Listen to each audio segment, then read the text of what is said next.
This is Inside the Commission, a Gambling Commission podcast.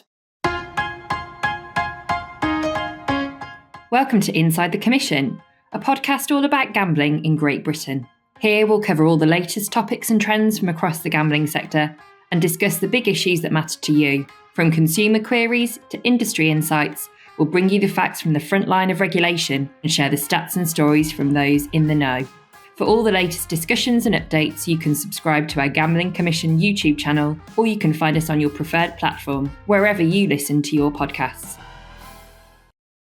Hi, welcome to the podcast. I'm joined by two guests today, an external guest for the first time joining us for Inside the Commission podcast. Before we get into that, I want to introduce Lauren. Lauren, do you want to introduce yourself, tell the audience a little bit about who you are and the team you work for? Yeah, hi, I'm Lauren Cole. I'm a research and impact manager, and I work in the research and stats team here at the Commission. Brilliant. I know you've been heavily involved in the sort of young people and gambling report that we release every year. Can you tell us a bit about that in terms of the quantitative stuff that we do and how this has sort of now led into doing more qualitative research into this particular topic? Yeah, so we run the Young People and Gambling Survey, which is an annual survey that we publish every November. And in recent years, we've noticed higher problem gambling rates among boys on that survey. And we need to explore that a little bit further. So last year, we published some qualitative research with 11 to 17-year-olds, which also found that boys are at a heightened risk of exposure to gambling and gambling-like activities. So we wanted to explore that demographic a bit further, and that's why we commissioned HumanKind to do some research with teenage boys and also young men. Yeah, and the decision behind doing that, obviously the data's showing us that there's a trend here that young men are more susceptible to gambling, and that's why it sort of led us into doing this research. Was there a particular area within that, the sort of qualitative stuff that you thought, oh, we really need to understand that a bit more, or what was the sort of noises that were coming from other places that really defined why we need this particular bit of research? I think because we have done a lot of research with 11 to 17-year-olds, and we knew that boys are at this heightened risk of exposure to gambling, we wanted to explore how teenage boys transition into gambling once they turn 18. So that's why we have now done some research with both teenage boys and young men aged 18 to 24 to understand that transition of from when they're gambling underage to when they can then gamble legally at the age of 18 and above. Brilliant. Okay, so then hopefully that sets the scene in terms of we're looking into this piece of research, and I'm sure it's gone live now. It's out there so people can go and view it, which is great. And there will be a blog which Lauren has penned as well, which will be available for people to read on. So we'll get into the detail because we're joined by another guest. Anna, did you want to bring George in here at this point? Yeah, thanks, Haroon. So welcome, George. You're from HumanKind. Do you want to maybe tell us a little bit about the goal of this research project, your role in it, maybe how the research was conducted as well? Absolutely. Yeah, great to be here. So yeah, in terms of the research, I suppose the main kind of focus here was all around strengthening the Gambling Commission's understanding of how gambling fits into the lives of teenage boys and young men, as Lauren has kind of alluded to, with, of course, a focus that insight is then going to help inform future policy, regulation and education that's designed to reduce gambling related harm. So myself and my team worked together really to support the Commission with delivering this research. Who did we speak to? We spoke to 24 14 to 25-year-olds from across Great Britain, across that group exhibiting a range of different gambling activity levels, some lighter, some heavier. We wanted to make sure that we were understanding those who were kind of at the lighter end, gambling a little or not at all, but engaging in kind of gambling adjacent activity, but also those who were kind of more heavily engaged in gambling activity.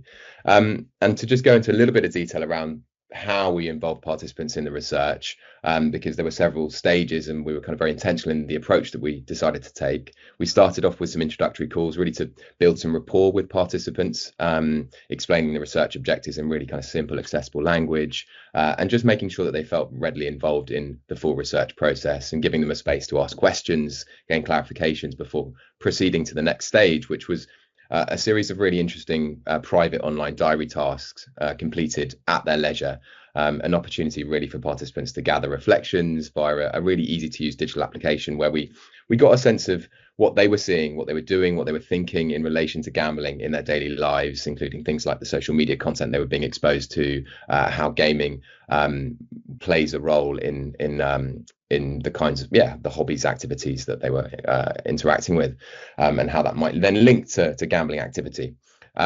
Before we then moved into the final stage of the research, which was all around completing in-depth interviews, and the focus there was all about exploring their gambling pathway. So looking at their earliest to their most recent experiences. And we use those conversations also to explore how teenage boys and young men might be better supported through policy and regulation with regards to gambling behavior. And we sequence the research in this way to allow us to, I suppose, not just kind of establish rapport from an early stage and then build that through the research process and deepen trust, but to build on the insight that we were gathering at each phase, and to kind of deepen what we were learning with every phase.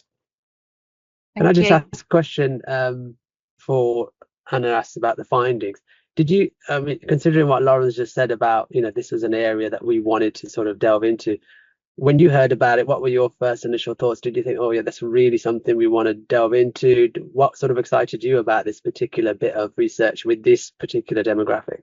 Yeah, I mean, we were immensely excited. We do so much research with young people, generally speaking, but this was probably the first opportunity we'd had to delve into a topic that maybe we knew that participants would be an activity they were readily engaging with, but weren't kind of so aware of the kind of the potential impacts. It was something that they perhaps hadn't been prompted to be kind of self-aware around, to kind of be reflexive around. And we knew, I think, or we suspected at least, that this research would through the process alert participants to their own behaviours in a way that would be quite interesting. And we were kind of quite curious to see the effects of that process. But also, I think we as an organisation kind of look at lots of different topics and social issues, and gambling being a kind of a particularly kind of fraught and contentious one. We wanted to kind of get into it and understand how young people were thinking about this activity that we could see as well and observe that was becoming increasingly prevalent. Thank you.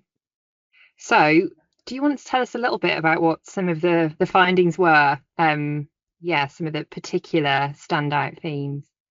Absolutely. Yeah. I mean, I feel like for us, there were so many interesting findings. And many of those, I suppose, kind of were directed towards providing, of course, further evidence to existing knowledge areas for the Gambling Commission. But I suppose if we just kind of alight or focus on a few more specific ones, one of the first I'd like to draw attention to that we found of particular interest was that forms of gambling that play a kind of an important role in people's social lives, and this was particularly the case with online sports betting, were both kind of the most valued amongst participants, i.e. they held quite kind of a high place within their social circles, and were something that they would happen on a very regular basis. And so we also use the language of kind of being persistent but also enduring. They were activities that would be undertaken by participants and would be done on a very regular basis, and would stick with participants, often starting around the age of 18 and then kind of becoming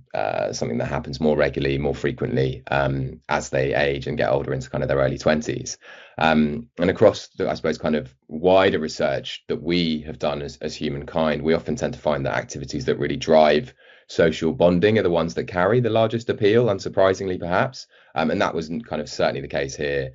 Online sports betting, we observed, was really become a key shared interest for the participants in this research, really overlapping with, of course, an interest in sport itself.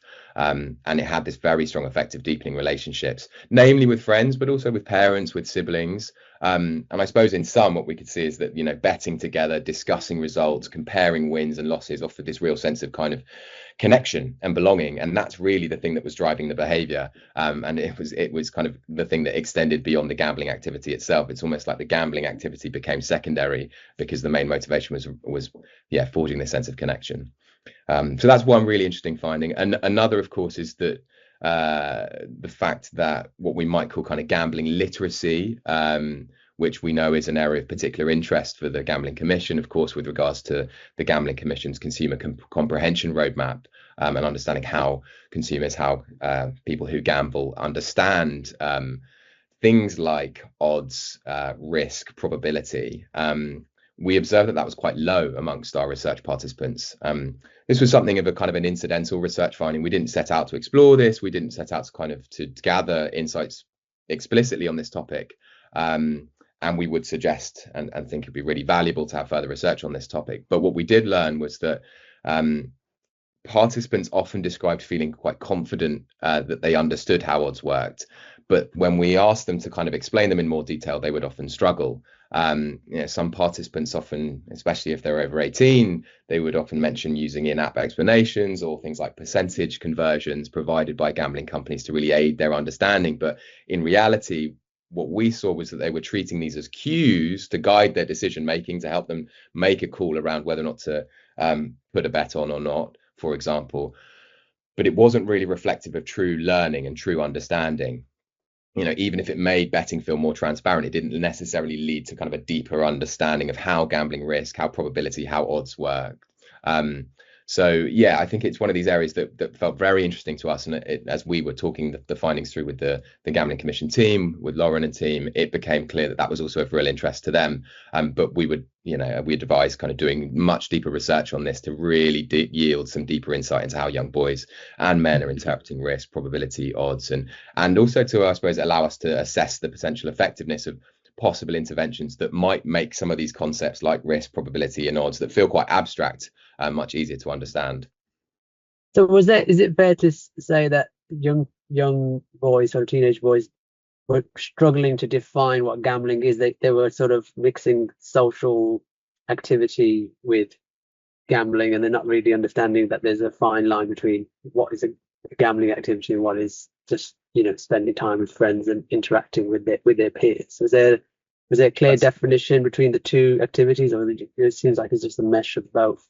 It's a great question, Haroon. I think there was a blurry line at points between kind of some of these gambling adjacent activities and gambling. But I would argue that what we observed was that actually participants had a pretty reasonable grasp of kind of an essential definition of what gambling is, of putting something down, often money, but might be something else, with the potential possibility of a return, but there being no guarantee of that return. I think participants are actually capable, even from a younger age, to kind of articulate what gambling is at a level.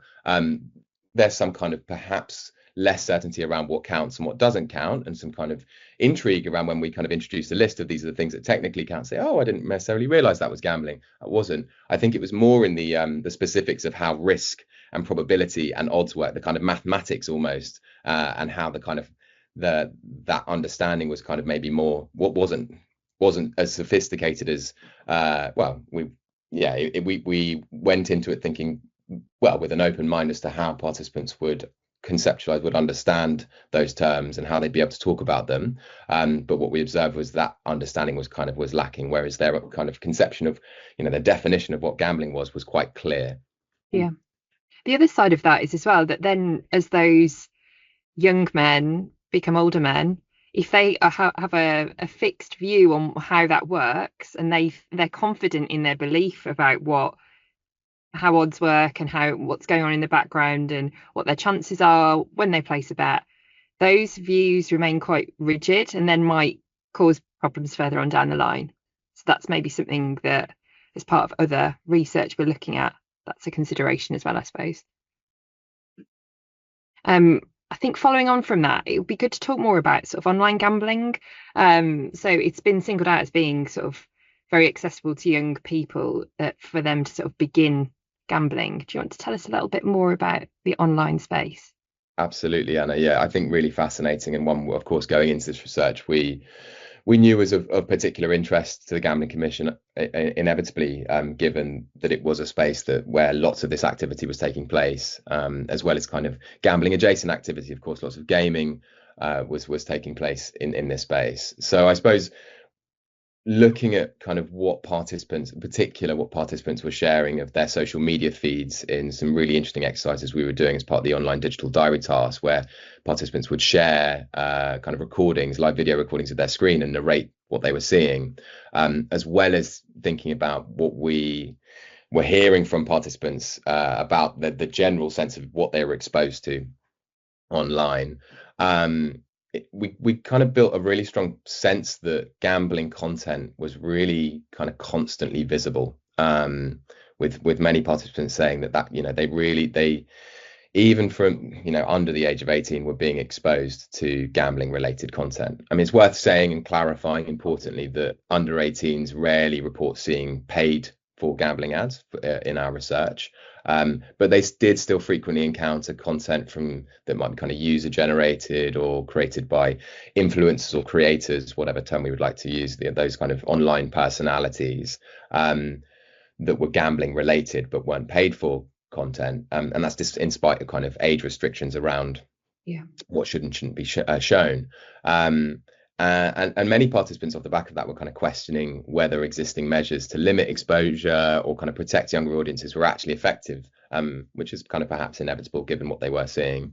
And several also talked about, a need for greater transparency and balance with regards to gambling promotion. For instance, it being more visible in terms of your losses as well as your wins, or including kind of more prominent warnings about the likelihood of losing, whereas others favored very strong platform level controls, stricter filtering for under 18s, clearer distinctions between what was advertising and entertainment, though of course that distinction is not always easy to discern, but there was a kind of a desire to see that come through. And I think interestingly also, while opinions varied, few felt that gambling companies or even social media platforms could be kind of trusted in a way to police the content that they're either putting up if they're a gambling company, or just kind of allowing to go through if they're a social media platform.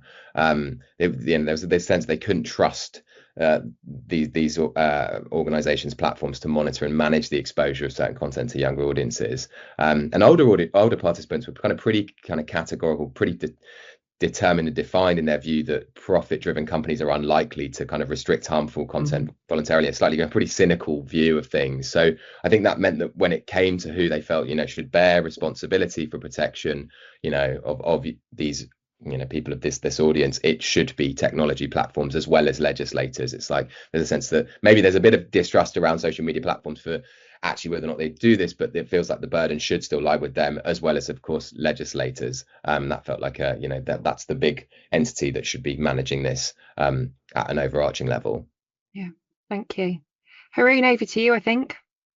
Yeah, I mean, I was just going to touch on sort of the advertising side of it, and obviously it's a topic that comes up quite often in a lot of the media around when you talk about young people and gambling. What were the general views from young men around the prevalence of advertising, and is it a differentiating factor? Is it actually making that sort of drive for them to engage with some of these online gambling platforms, or generally just talking about gambling in a more open way? We've seen that there's bans coming in other countries around social media use and stuff like that, in Australia and stuff like that. Whether that will ever get over here, maybe it will, maybe it won't. But what were the views from the young people on some of that stuff? Yeah, so I think that builds really nicely on what I was just sharing. I think I suppose it relates principally, given the exposure to gambling related advertising content was to those of 18 and over, when talking about things like paid for advertising. So it's kind of, if we just focus on that audience, I think there was this real sense that there should be stronger controls, that there is a real sense of overexposure in a way, especially in the context of sports and particularly football. unprompted participants talking about the prevalence of betting company advertising in football stadiums, on football shirts, on social media apps, and of course, promotional advertising inside or within a betting app itself, if you're already kind of placing a bet, and there are increased kind of further enticements really to put more money down. So I think there was a general sense of, even when participants are enjoying these activities, that it feels like you are kind of constantly exposed, and a sense that if one does feel kind of vulnerable in a way, or it would like to not be engaging in the activity as much as they are, that it becomes harder to do so if that was a desire of theirs, because of the level of exposure that they're facing. Thank you. I suppose a question to you, George, and also maybe get Lauren's view on this. So, considering what we've just shared in terms of the highlights and the standout moments, were there any particular bits that you thought coming into the research that you thought, I'm kind of expecting this, but then it came out and it was very different to what you thought originally you might hear? So, we all sort of have our preconceptions, and you go, oh, this audience, I sort of know who they are, I sort of know what they do, I'm going to be able to sort of understand this quite quickly. But then you sort of hear from them and it kind of takes you back from your research point of view. And I suppose for Lauren, it's more like when you sort of saw the research for the first time, where there bits you thought, oh, is that really right? Or were there bits that surprised you, or caught you off guard, or even with the wider team, did they pick up on bits that you thought, oh, that's interesting, we can use some of this for other means? George first. Thanks, Arun. Yeah, there were so many, interesting conclusions we drew from the research. But I think for us, I suppose we had a hypothesis, especially informed by lots of the conversation we'd had with regulatory and policy experts, as well as individuals working within harm reduction and awareness raising within gambling, that there could be there's a strong parallel potentially between some of the mechanics of gaming applications, just gaming kind of generally, as well as in what is technically defined as gambling activity. I think so for us, though, it was really interesting to observe that gaming was often kind of the earliest setting in which participants were encountering these kinds of mechanics, these gambling-like mechanics, this notion of maybe kind of paying for something with an uncertain reward, or seeing those mechanics kind of playing out. And I suppose although most participants and young men kind of viewed gaming as kind of harmless entertainment, I think through this process of the research, which is something we often observe, people kind of coming to these conclusions after being given the opportunity to be more reflective on their own experiences, it kind of came to this recognition that these experiences did kind of mirror what gambling looked like. It kind of mirrored, I don't know if they'd ever done a kind of a scratch card or been part of the lottery, or engage in a kind of what is technically defined as a gambling activity, because they're maybe using real or in-game money for a potential payoff. And that was kind of driven by what we might refer to as kind of similar anticipation cycles of the potential reward, and then the frustration if they don't secure the reward, and that kind of going through that cycle. And intriguingly for some, this kind of familiarity made with gaming made kind of formal gambling at 18 feel like a kind of more of a natural extension of play, or the activity they were doing when they were younger, rather than a new activity around which maybe more caution might be exercised because of its novelty. So I think that for us, the gambling kind of overlap differences, that kind of piece for us was really interesting and probably most stand out. When you sort of heard that from the young people, did they identify that straight away? Did they, so for the the young people over the age of 18, did they go, yeah, but I'm used to, because I used to play the games, and now it's sort of, did they identify that, or was that something that sort of that you had to sort of give it to them, and then they sort of go, oh yeah, I understand how that's happened, basically, how I sort of understood that? Yeah, I mean, we wouldn't want to kind of overstate the kind of spontaneity with which they arrived at that kind of conclusion themselves, but I think it was through a bit of a process of kind of getting them to define gambling in their own terms in an open way, and then starting to talk about what is technically defined as gambling, and then starting to talk about other activities that we're also interested in. And I think from there, then they were able to see, okay, well, if I define gambling in this way, and then I'm also doing this other activity that, as I begin to think about more, I go through the same kind of motion. Wow, there is a similarity here. So yes, I think in a way there was a degree of kind of prompting only through the kind of questions, but the questions were framed in such a way that was open, where they were kind of coming to these conclusions themselves and then being able to kind of draw the links and forge the connection. So yeah, that was really the process by which they arrived at that.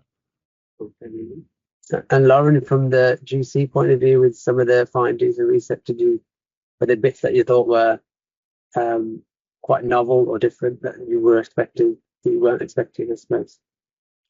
I think building on George's point, that transition from being under 18 to over 18 was really interesting for us, because that is something that we just haven't had the opportunity to explore before. We haven't had the opportunity to speak to both those who are under the legal threshold for gambling, and then those that are just over it.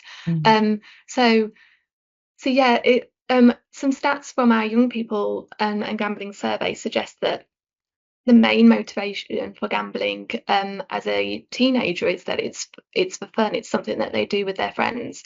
But this research really highlighted that once they've reached that threshold of reaching their 18th birthday, and maybe they're at university, or they've now got their own job and they're making their own independent money, that's when sort of the motivations of I will gamble because I want to win money come through.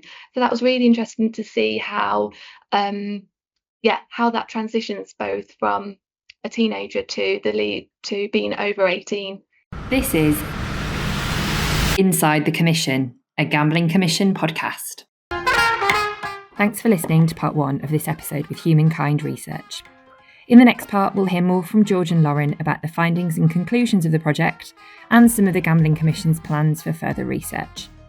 You can find the full report on our website, gamblingcommission.gov.uk.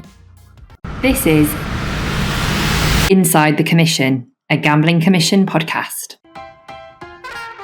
To stay up to date with the latest content, you can subscribe to our Gambling Commission YouTube channel, or you can find us on your preferred platform, wherever you listen to your podcast.